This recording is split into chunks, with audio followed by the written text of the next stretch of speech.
And it's on. Okay, so welcome to New Volunteer Orientation. I was explaining a few minutes ago, this is our first kind of stab at just a volunteer orientation get-together training prior to going in the units and visiting and just getting to know the organization, other volunteers, chance to ask questions.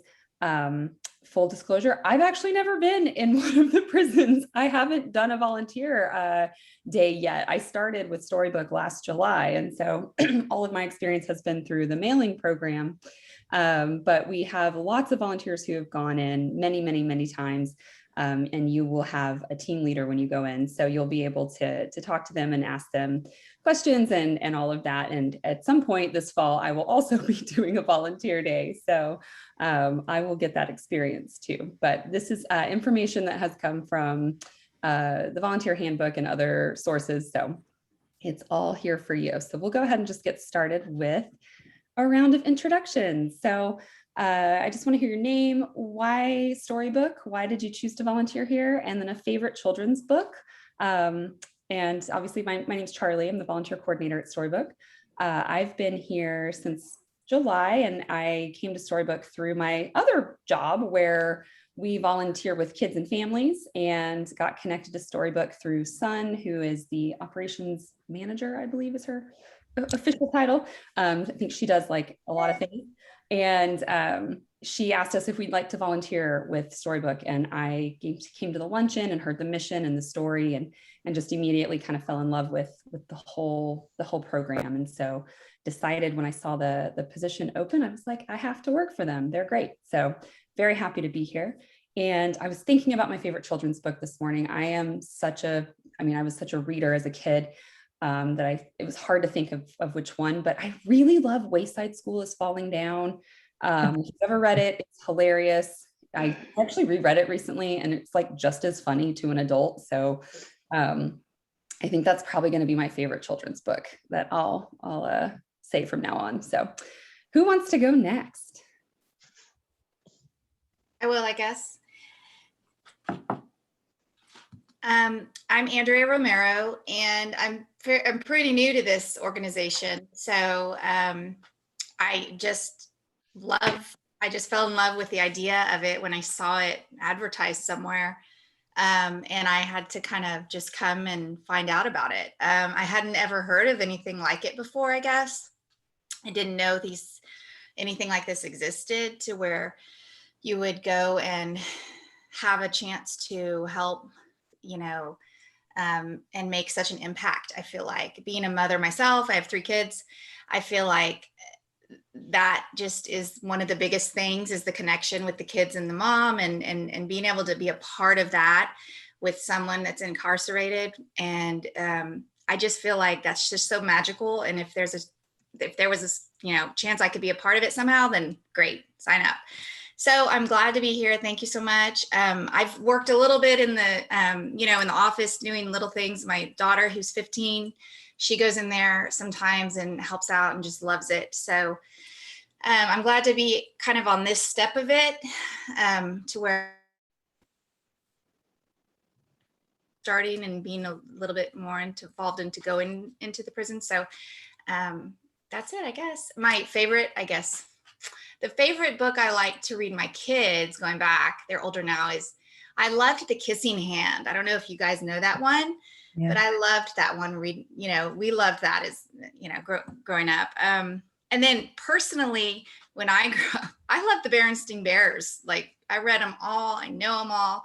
I don't even know if there's that many in your office, if kids request that anymore, but that was my favorite. So my kids, of course, love all the new ones and the standards, but those are some of the ones I remember. So thanks so much. Thank you.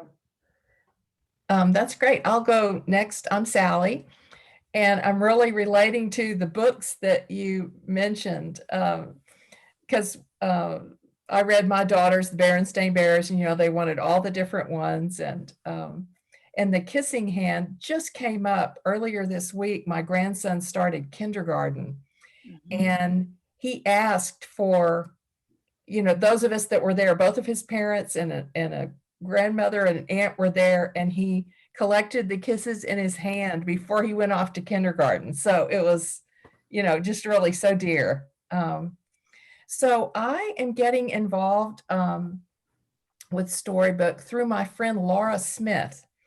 She has been a volunteer, I think, for a while, and maybe as a team leader with the group. And she and I are rekindling a friendship. We went to high school together, and she recently retired, and I recently retired. And I just enjoy my grandkids right now, a 5-year-old and a 2-year-old, and buying them books and reading them books. And she said, "Oh, you should hear about this project I'm involved with." And I just really felt, like this is a place I would like to enter into. And so far I've just been the one time with Laura to do the, reading the mom's letters and choosing the book and mailing it off. But she said, "Oh, the real action is, coming up when we get to go back to the, to the units." So I'm looking forward to that. And it's really hard to think of one book, and I don't think of them till I hear about somebody else saying one. I'm like, "Oh, yes, yes." One that I didn't really know as a kid or when my kids were young, but which my little grandson really enjoys, is Where the Wild Things Are. And it has just been so cool to watch. When I first read it, I was like, okay, the artwork is very cool. But, him reading it, or me reading it to him, and his involvement in it, I just saw how it just spoke to him. And so that is one of my new favorites. So That's a great book. yeah. Yeah, I gave it to one of the kids when I volunteered for the first time last week. That's awesome. Thank you. Okay, I'll go next. My name is Cara Beth McLeod, and I'm a teacher for like ever. I think I'm like on year 25 or something like that. And I got involved with Storybook through Westlake United Methodist Church. Just occasionally would do volunteer stuff that they offered up, and then for years have been wanting to get more involved and just not seizing the opportunity. So I am today. And then I also have I have a 15-year-old daughter also, and she's done some organizing and stuff like that. So we throughout the years we dabbled a little in Women's Storybook Project, but I'm excited to be more involved. And I'm a children's book collector, so favorite is hard. So I'm going to say favorite picture book is The Dot by Peter Reynolds. And because that's what I teach in elementary school is creativity. And so that book just sort of embodies that. And then favorite chapter book is Because of Winn-Dixie. And I love to read it out loud. I like to do the voices and stuff. And it's just a sweet story. So yeah, that's it. Okay, I'm Sue Caldwell, and I am a reader. Have been all my life. Trying to pick out a favorite book is difficult because there are hundreds and hundreds that I treasure. I've enjoyed sharing them with my children and now my grandchildren.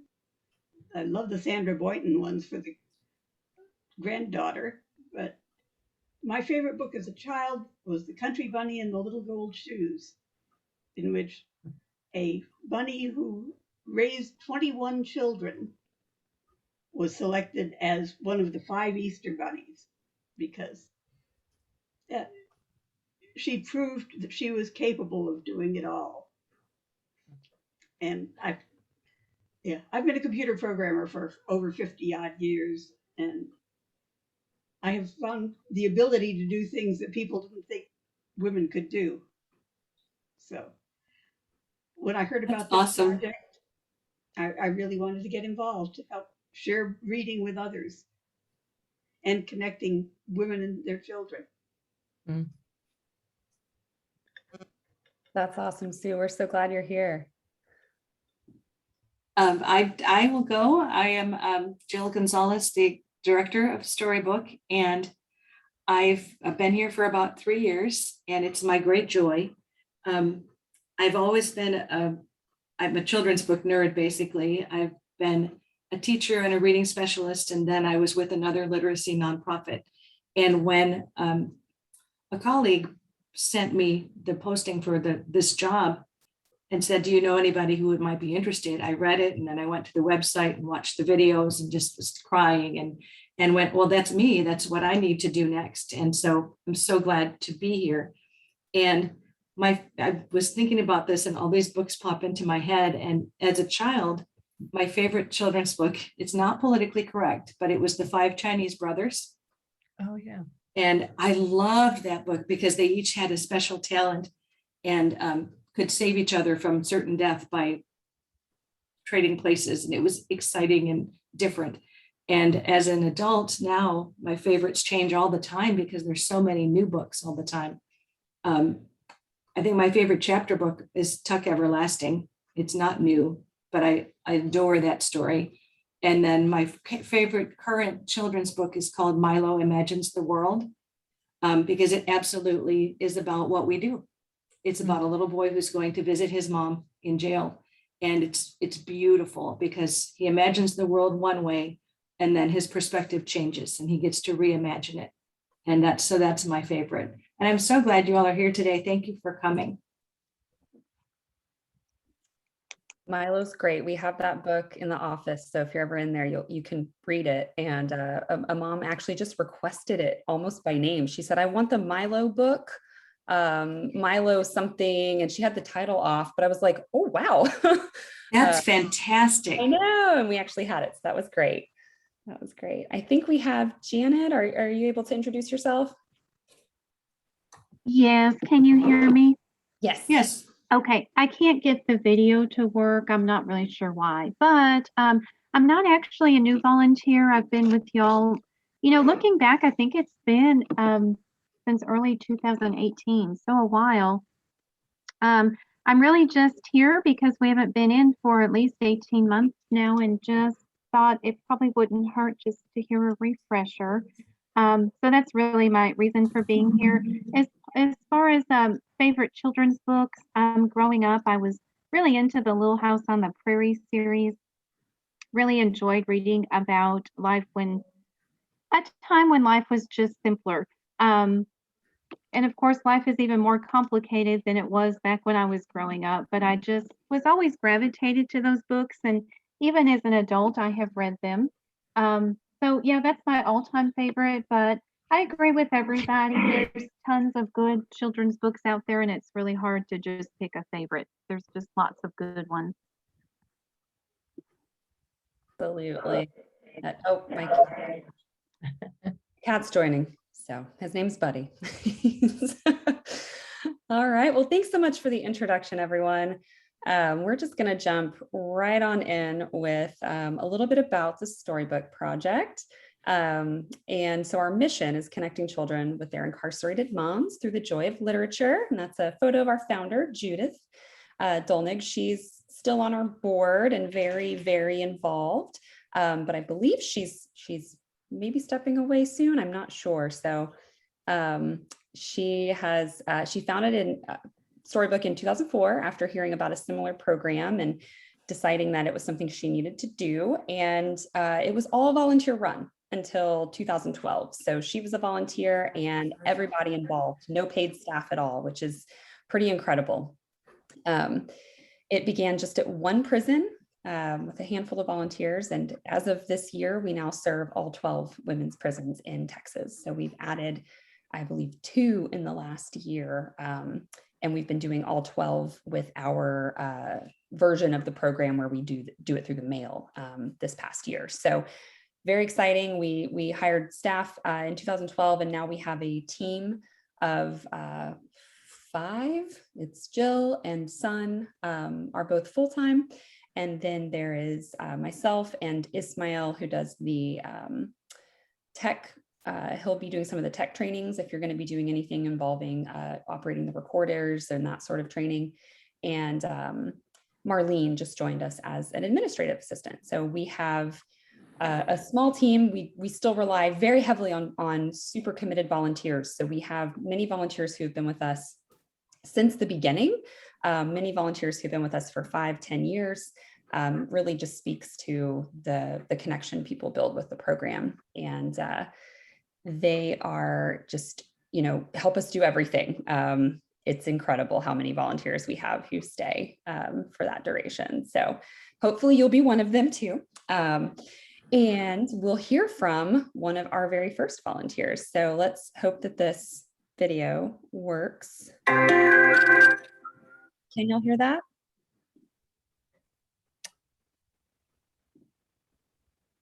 No. Did you hear that just now? Okay, great. This is our trial run. So this is a video of one of our first volunteers.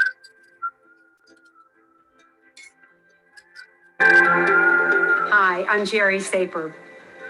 In the winter of 2004, shortly after the birth of Women's Storybook Project, I happened to see a posting in my synagogue bulletin for a volunteer opportunity. This one really grabbed me.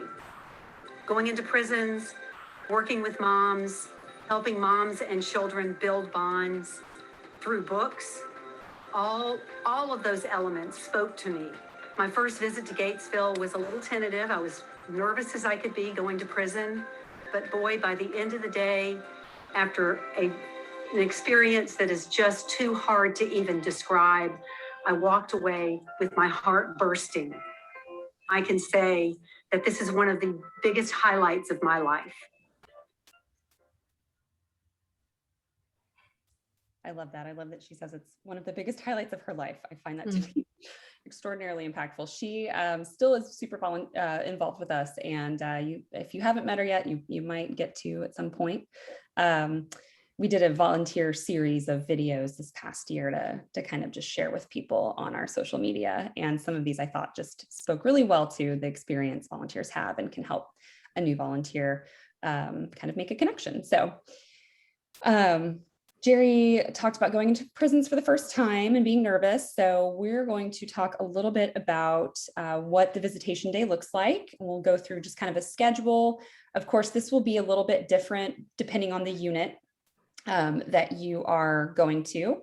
And you will also get a chance to, we carpool typically, and we have the team leaders there to talk through, what is it you're going to be doing and giving you tips and pointers and that sort of thing, and other volunteers who've done this before. So you'll be able to make those connections, but just a little overview of how it works. So typically when you're going to get ready, we need you to, there's some certain dress code standards that the prisons enforce. And so no flip-flops or shorts. Underwire bras tend to set off the metal detector, so we don't recommend you wear an underwire bra. It just makes things take longer. And also you can see this photo here, don't wear all white because that is what the inmates wear. And so that's not allowed by TDCJ. So you also can't really bring much in with you. And so you're gonna need to bring your ID, proof of a COVID vaccination, or you'll have to take the test that day. And they do allow a sealed water bottle, not a reusable one, but just a store-bought sealed water bottle to bring in. Around 9 a.m. we usually carpool. Oh, I thought that was a question. Was that a question? Or was just someone not muted? Okay. Carpool location. Yeah, carpool location. We all leave together. Typically there's lunch involved. You can bring your own. Some groups stop at different places. I've heard something about an Amish deli that's amazing. I forget which group that is, but Marlin and Hobby. There we go. Okay. Apparently, if you want to go to the Amish deli, you sign up for Marlin and Hobby. Jill, is there anything you would add for this? Early morning? I doubted it, but the underwire bras is actually true. So it really depends on the guards, whether they'll make a fuss about it or not. But the metal detectors will detect them. So if you have one that's not underwire, it's best to wear that. obviously, because you see the women in the picture don't wear all white. In fact, some units prefer you not to wear white. Sealed bottle of water, COVID ID. That's it. Oh, anything that and this is just Texan, anything that you don't want to leave in the car because of, melting or safety, don't bring it. I turn off my phone whenever we go in because it's going to be in the car for 3 hours and they just get too hot. Yep. Good. The deli, the Chez Pruitt's is where we go in Gatesville, and that's where 6 of the prisons are. And so it's actually, they have very good food, but it's not a restaurant, it's a gas station. So sometimes those are the best places. Yeah, it's good. It's very good. Awesome. Okay. So then you'll check in around 11:30. And so that's where you'll need to leave stuff in the car, like we talked about. The process does take a little bit of time. And so, make it as smooth as possible. You can bring in glasses, obviously, if you're wearing glasses, but not sunglasses, keys, leave everything else in the car. If you're the driver can obviously bring in keys. From 12 to 2:30, that's where you'll be actually setting up and operating the program. And so the team leader will have your supplies. You don't need to worry about bringing anything. They're going to have the recorders and the books and all of that to bring in with them. So you will help with setup and greeting the mothers. Some of this might look different because of COVID and restrictions on how many people we can have in the room at once and that sort of thing. But typically this is the format. And so hopefully we'll get back to this format in the future, but an opening circle where there's some discussion and getting to know each other. Then there's the recording and reading time where the volunteers, you'll see in the photo, are recording the moms reading. And then the closing circle, inventory and packing up. So the inventory, everything that goes in must come out, and that's very strict. And so everything that we bring in needs to be accounted for when leaving. You can't leave anything behind. And then you depart. So it is a full long day. It's an entire day of a volunteer experience. And so when you sign up for it, just know that that's going to be, your entire Saturday. And we need to I think there's very few last minute substitutions. Is that correct, Jill? You need to. Yeah. Yeah. And so we used to have people sign up for we put out the signups for 6 months at a time, and we realized that wasn't realistic because life happens. And so as long as your team leader should confirm, you can, as soon as we have confirmation from the district, we'll put out volunteer opportunities. And then once you commit, take that very seriously because we have to turn in the visitation lists a week in advance. So it's really difficult it can be done, but it's very difficult to put a substitution in after a week prior to the visit. I mean, we understand people get sick and there's emergencies, but then we usually can't replace a volunteer.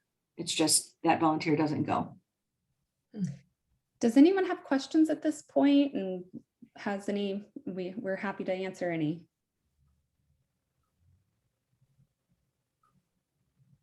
All right. I'm going to take the silence as a no. Okay. I will say one thing about setting up the classrooms. If any of you have ever seen a book fair, it's very similar to a book fair or a reading is fundamental where we put, the board books and baby books on one table. We have 4 categories of age levels. We go 0 to 2, 3 to 5, 6 to 8, and above, 8 and above. So we'll set out the books by age level. And then sometimes moms need help picking a book. And so that's something that you guys can be very helpful with. Often they'll choose a book that they read when the baby was small or when their child was small. And then the next month they'll rely on the child's feedback to say, Goodnight Moon is great, Mom, but I'm 9 years old now. Can I have Captain Underpants? Or do they have Wimpy Kid or, I Survived? So you'll help find the books and make sure that they have a good selection. Yes, very important. Okay, we are going to hear from another volunteer about what it's like going into the units. And this is Paula. I don't know how long she's been a volunteer, but she is delightful. And we will hear this video. Hi,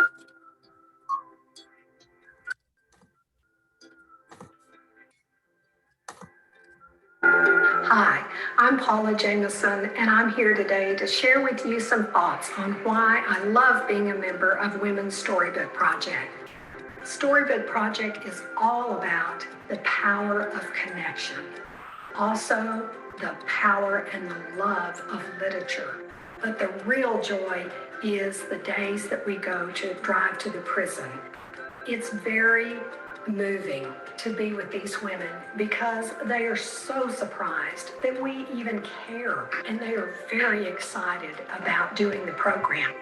We really are proud of them and really pleased to do this for them. If you're at all interested in the program, please go to Women's Storybook Project website, and thank you so much for listening today. Obviously, you are all interested in the program because you are here, so that part doesn't apply. But if your friends might be, you can certainly let them know too. So, okay. Some tips for a successful visit. So just a few things that might be helpful, and obviously you'll hear these from other volunteers too. The first one is that, big emotions are okay and expected from the moms or even from you. It can be very emotional. Talking about family and kids and reading these books, or maybe feeling nervous or something like that. And so, moms might cry, or you might cry. I know I cry every time I watch a storybook video. So, it's definitely okay.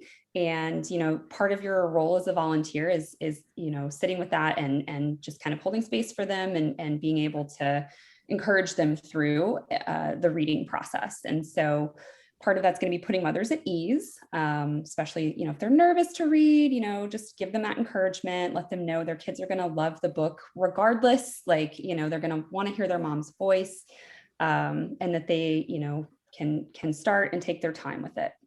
Also encourage them if they want to do voices or get silly with it, or talk about the photos, or, talk to their kid through, what they're seeing. I think that's a great thing you can also do. You also can't start over. So one of the things you're going to want to tell them ahead of time is, we're not able to start the recording over. We'll start when you're ready. You can pause, you can move on, but you can't start from the beginning over again. And that's okay. Just if they need to pause, that's fine. And then move on when they're ready to keep reading. At the beginning of the recording, they're going to state their name, the title of the book, and who they're reading it for. That's important for us to have that information so we can make sure it gets the right book and the right recording gets to the right child. So we're going to need them to say that, and they can record a message to their children too. And Jill, please jump in if I'm not getting any of this right, or if I'm missing an important detail. You also, like Jill just said, help choosing books. You can kind of see in this picture that's, the books are all set up for them to select, but, they might want just some suggestions or what's age appropriate, that sort of thing. And one thing we also need you to know is that there are no kind of exceptions or special treatment. They're not going to read a second book. It's one book per child. Everyone needs to be treated exactly the same way. Just for TDCJ rules and to make sure that we're serving everyone equitably. Jill, I see. I can give you an example of that, because we had a mother who really wanted if you give a mouse a cookie, and we didn't have it. And so she said, well, can I give you money and can you bring it for me next time? And I said, well, we can't.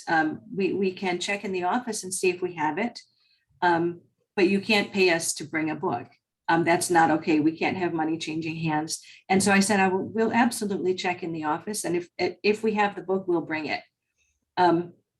So that's an example of where someone might ask for special treatment, and usually all the books get set out.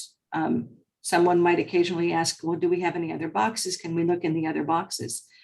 If they're easily accessible, that's okay. But sometimes we just don't have it. And it is allowable to ask to request a book. So if you have, my son would really like the book Hatchet, and we don't have it, the team leader can write it down, because team leaders get to make book requests. And so we're happy to look in the office and try and fulfill the wishes of the moms or the children. But that's just one example. Can I ask a question? Absolutely. I noticed, some of the books were for older kids, chapter books, and one of the moms was requesting a book for a 16-year-old, this sort of thing. So do they read I would get if it's a book, that you can just read, a younger children's book, if it's, they're not going to sit there and read an entire chapter book, right? No. Or, yeah. Right. Yeah. They'll read a portion, maybe the first few pages. And then the older child should, then continue reading it on their own. But yes, Okay. they will request the older kid books. And so you're absolutely right. You're not going to read the entire thing. The shorter books you can. Okay. Each mom gets up to 10 minutes to record for each child. Okay. Okay. So good to know. sometimes they even get through a chapter. Okay. Good to know. Thanks. Yes. We'll also have we have a brand new volunteer handbook that we've worked on this year, and I have not sent that out to you yet, but I will be emailing it. It's a PDF document that has just a lot more information, more detailed information. And you're welcome to refer to that. Anytime you have other questions, you are also welcome to contact me or Jill or anybody at the Storybook office about anything. And then, like I said before, your team leader and your crew you're with will absolutely have experience with all of this. So, okay. So we're going to have watch this video together and just have a little discussion on, reactions and kind of what you thought of it. It's pretty short, but has some good content. All right, let's start your book.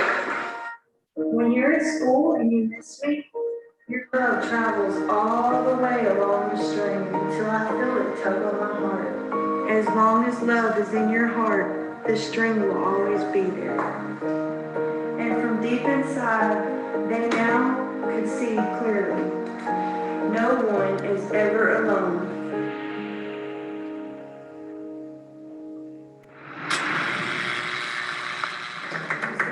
Good morning. Exciting, isn't it? Not that it's not always exciting. The children of incarcerated parents are a neglected population. It's a hard, tough life they have, and to think about them not having the opportunity to hear their mother tugged at my heart. Women's Storybook Project is a nonprofit organization that connects children with their incarcerated mothers through the joy of literature. Volunteers record the moms at the prisons while they read a story, giving a message, and then we send that recording and the book to the child so they get to hear their mother read a story. I really enjoyed this program, so has my son Ellen, and it's just been so great to be able to connect with him through the book, and he really enjoys it. Holiday time can be a difficult time. We see a lot of emotion. It's a very special time for them to have that chance to give a special something to their child. I'm Judith. Good to meet you. Alan? Hi, I'm Judith. I have a gift for you. And there should be a CD in there.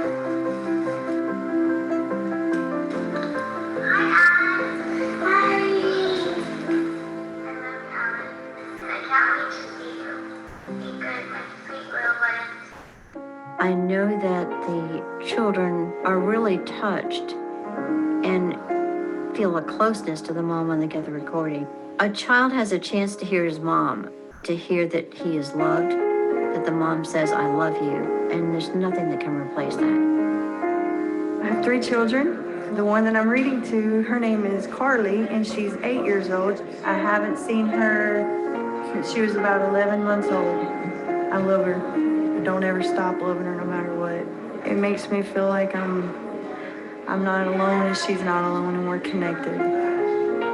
I don't want my babies to feel that they're alone. Not a day goes by that I don't think about them. Everything that I do here is trying to better myself so I can come back home to be with them and stay with them, not ever leave them again.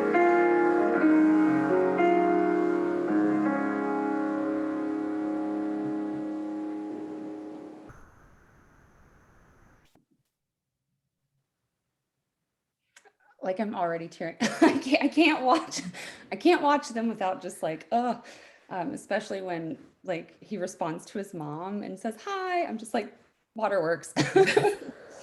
But yeah, so that's a beautiful video that kind of shows you some of the insight, you know, of what you'll be doing. Does anyone have any immediate kind of thoughts, reactions, anything it brought up for you?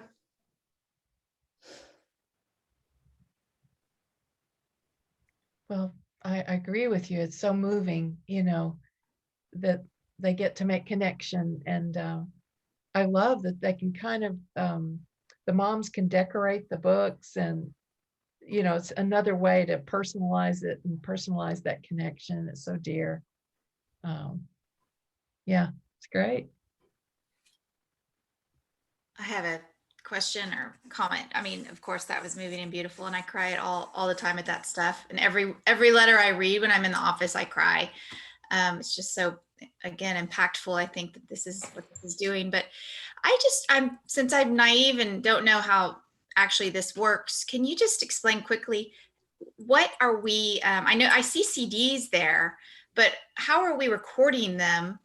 And are CDs the method still, or is it something else now? Because I remember talking to Kim when, I don't know if she's still around, but when I was in there last year before the pandemic, she said y'all were trying to convert to a different digital method. Yeah, we record, there were those really small recorders, or those like the URL, not the URL, they're almost like a thumb drive they look like. Jill, is that correct? We don't use those anymore. Oh, okay, we've moved on to something else now. Yes, we have what we have is a Sony digital recorder, and it's lovely quality, lovely sound quality, because the flash drives were great, but they varied in quality quite a bit. And so now it just looks like a mini recorder with no tape or no, you know, nothing else on it. But it's wonderful because it has a countdown timer, and it has stop. The only functions we use are record and pause if the mom is upset, or stop. And what will happen, thank you for asking, it's a good question, and we do have a training on this, Okay. is we'll have, for now, because we'll have smaller populations, we'll give a volunteer a recorder, and each mom who comes into you will record to that recorder. They'll all go on the same recorder because they hold a lot of audio. And the most important thing is to press stop between each one, because when you press stop, it finishes that recording. And then even if she's reading to another child, she'll say, okay, now I'm reading to Javier, and I'm reading The Little Red Train. And she'll go on for up to 10 minutes. And so they're not delivered by CD anymore. We deliver the stories by URL. So when we get back to the office, we upload the recorders to the Google Drive, and then we have a piece of software that names and saves the story with the mom's information. And then we just print out a label and stick it in the book, and it says, this is Jody recording for Javier, The Little Red Train. So we match the label with the book and get it into the correct envelope. If we find out that a family or caregiver just lives out in the country and doesn't have the bandwidth to download, or doesn't have a smart device, we can send a CD. But we're going back in October with the idea that we're using the URLs. Yeah, and there is a training coming up if you'd like to sign up or view it afterwards about how to do the recordings and how to upload the URLs, and so, or create the URLs. And so that is totally, you know, we need people who are trying to do that. So if you'd like to sign up or watch one of those, you absolutely can. Any other thoughts on the video or questions or anything? Yeah, so it is a video recording, not just an audio recording. No, it's audio. Audio. It's just audio, even though it's a URL. Got it. Mm-hmm. I have a comment, because it's interesting in that video that when they go into Hilltop is a very old facility, you can see from the white building. When we go into Hilltop, and there was the buzzing and the gates, and That's all true. That's all. Every facility is going to have the in and out gates where they buzz you through, and they'll have the metal detectors and wands. Just, it's kind of like the airport that you go through in the beginning. And oftentimes, or when I started, people would say, well, aren't you scared to go in? And absolutely not. It's the safest place you could ever be, because they're taking the officers are taking care of you in addition to taking care of the residents. They want to make sure that everyone is safe. And those moms really want to be with us, and they wouldn't do anything to jeopardize the chance to get to read to their children. So even though the physical plant is intimidating, it's so safe and so hopeful. It's a great day. And then you get a couple hours on the way home to debrief and talk to the other volunteers. Has anyone here ever volunteered at a prison or a jail before? I have not. Yeah, okay. I've sometimes, there's other programs and stuff. I've volunteered in a jail a couple of times, but not a prison like this. So very kind of similar entrance and where you can go and all of that. But yeah, just curious. Yeah, no, any other questions? Thoughts on the video? Okay, we're actually doing really good on time. So we're almost wrapping up here. So we've got just some statistics to share. 200,000 women and girls are incarcerated nationwide, a 700% increase since 1980. So that's a huge increase. I don't really have any information for you on why that is, but it's a lot. 60% of women in state prisons have children under 18, and 80% of women in Texas prisons are mothers. So those are, maybe their kids are grown, but 80%. So most of the women who are incarcerated in Texas are mothers, the vast majority, which is a kind of stunning and not surprising number, I think. But yeah. And so you can really see how what we do can make a huge impact on the kids and families that we're serving. There are other ways to volunteer, as you've heard a couple of people already talk about. Year-round, we're doing WSP by mail currently. We're going to pause that as we go back in person this fall, but we're going to start it back up again and run it concurrently with our other program. And so that's our, COVID method of delivery, but it's been successful. And so we're going to use it as a way to extend the program for the moms who do our in-person program, can then complete another 4 months of the program through the mail. And so we always need help writing letters, fulfilling the request that the moms send back. And so several of you have said you've already done that. And then we also need help in the office with creating the URLs and getting things ready to mail. So we've got opportunities all the time to volunteer, and you'll see those coming through signup.com, where you signed up for both office shifts already, and this training is how we do all of our volunteer signups. And so those come from me. I'll send those out periodically, and occasionally there's other ways to help in the office or help with other initiatives that we're doing.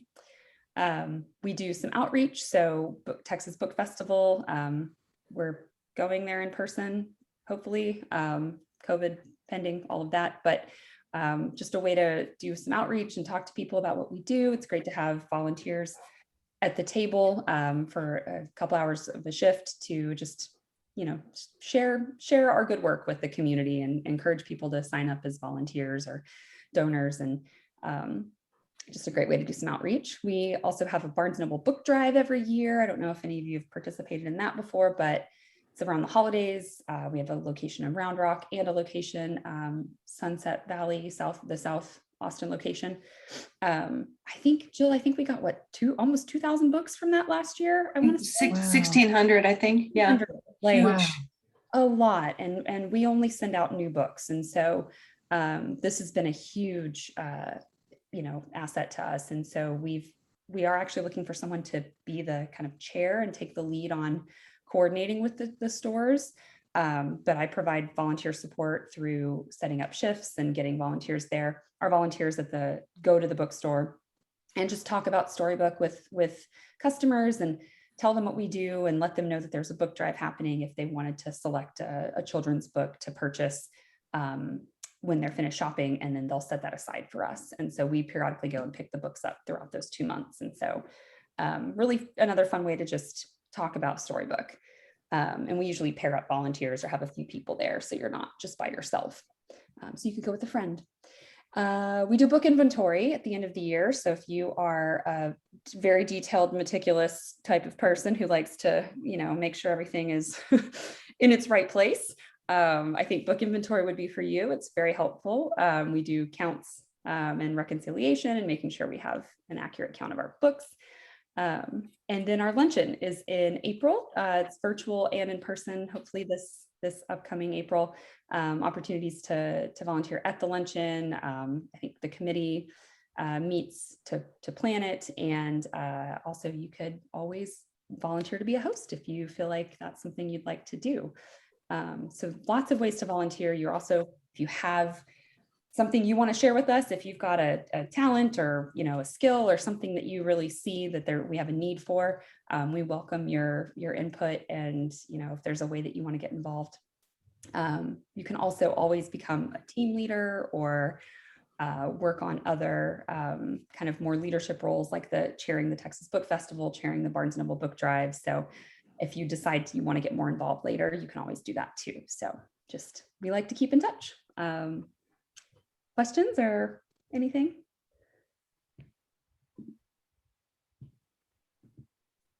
I think that was my last slide. It sure was. Thank you. Thank you all for attending today. And I'll definitely, I can't find my cursor here. There we go. There it is. Wait, oh, it's disappearing. Oh, nope. Stop share. There we go. Okay. I just couldn't see it, and then it would highlight stuff. So awesome. Well, it was great I've met some of you already, most of you actually, but it's great to see you all here this morning. Does anyone else have anything to add, or? I'm sure you all got the email, and I'm sorry, Sally. Go ahead. Go ahead. Well, I just had a question since I'm new to the program, communication wise. So is there emails sent out like about these other things, or requests for signups, or do we go to the website to get this information? How is that done?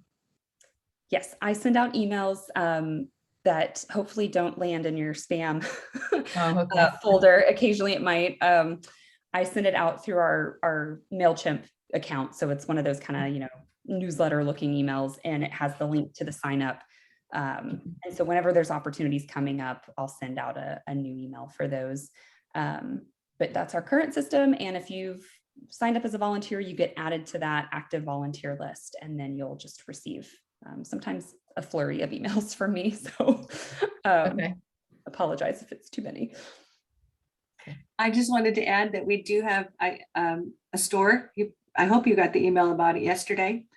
So if you'd like to have a WSP t-shirt or other, it's the one occasion where I don't have my water bottle with me. The big water bottle is awesome. And I've taken it to prison, and well, not taken it in because you can't, but I've come out from prison 3 hours later and it's still cold. And so it's absolutely awesome. But that's open now through September 24th if you'd like to have branded apparel. And so that's up and running. And we also love to share the opportunities with other people. So when you get a chance to volunteer, if you love it, which I hope and assume you would, we have something called an open book party, which if you'd like to share it with your friends, it's basically like a Tupperware party where we don't sell anything. We just come and share the mission with people. So if you have a book club or a group that you'd like to share this mission with, not everybody's on social media, not everybody is, and not everybody checks their email, but we'd love to grow our volunteer membership. And we really, I don't know if this was in there or not, but we only ask for 2 volunteer days a year, because that's 16 hours. Comes out to over an hour a month.